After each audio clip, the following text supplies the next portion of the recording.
గ్రామ ప్రభుత్వ పాఠశాలలో పెగా టీచ్ ఫర్ చేంజ్ సంస్థల ఆధ్వర్యంలో నిర్మించిన digital class room, ROR water plant, toilets ని నటి మంచు లక్ష్మి ప్రారంభించారు. ప్రభుత్వ పాఠశాలలు ప్రైవేటు పాఠశాలలకు దీటుగా ఉండాలనే లక్ష్యంతో గ్రామీణ ప్రాంతాలలో మౌలిక సదుపాయాల అభివృద్ధికి కృషి చేస్తున్నామని ఆమె తెలిపారు. సిఎస్ఆర్ నిధులతో విద్యార్థులకు మెరుగైన విద్యా వాతావరణం కల్పించేందుకు కార్యక్రమాలు చేపడుతున్నామని పేర్కొన్నారు.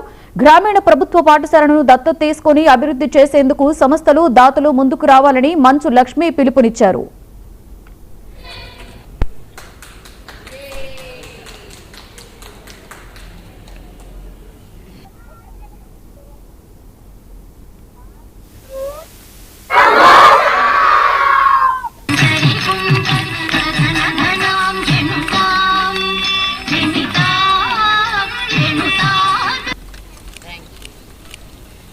Thank you so much. And now I'd like to call upon Chandrasekhar Sir DHM and Meena Madam to Dharni.